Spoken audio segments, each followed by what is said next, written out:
भगवान के नाम का स्मरण सभी पापों से मुक्त कर देता है। अनजाने में भी लिया गया भगवान का नाम भी हमें पुण्य प्रदान करता है। हमारे देश के आदिकाव्य श्रीमद् रामायण के रचयिता कवि वाल्मीकि जी ही इसके साक्षी हैं। पहले रत्नाकर नाम का एक डाकू हुआ करता था। शिकार और लोगों को लूटना उसका काम था। वह हर दिन जंगल में जाकर जंगली जानवर का शिकार करता था और उसे पकाकर खाते थे। इस तरह उसके परिवार का गुजारा होता था।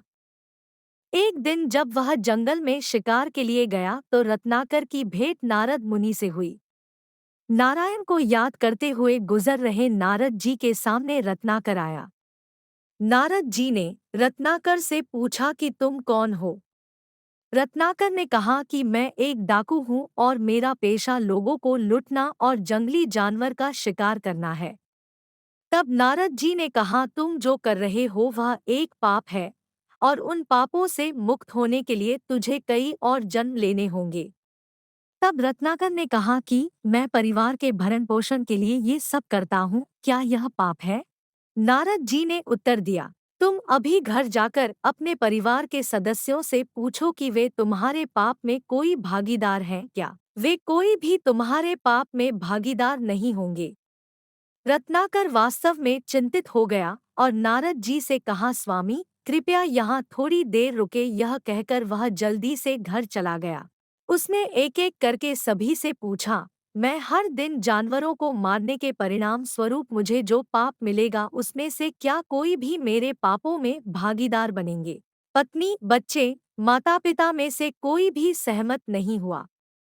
रत्नाकर वापस जंगल में आया और नारद जी के चरणों में गिर गया। नारद जी से कहा कि स्वामी, क्या मेरे पास कोई और रास्ता है?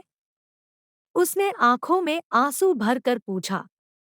डरो मत, मैं तुम्हें एक बहुत ही सरल मंत्र बताता हूँ। बस एक तरफ बैठ जाओ और राम नाम का जाप करो, यही काफी है। तुम्हारे लिए सब कुछ अच्छा होगा, नारद जी ने रत्नाकर से कहा। रत्नाकर को मालूम नहीं था कि राम कौन है।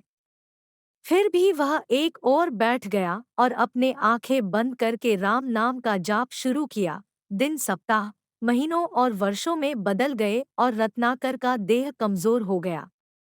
एक दिन उसके सामने भगवान प्रकट हुए और उसे वरदान दिया। भगवान के आशीर्वाद से रत्नाकर वाल्मीकि बने और श्री राम की दिव्य कथा को एक महान कविता के रूप में गाकर आदि कवि बन गए।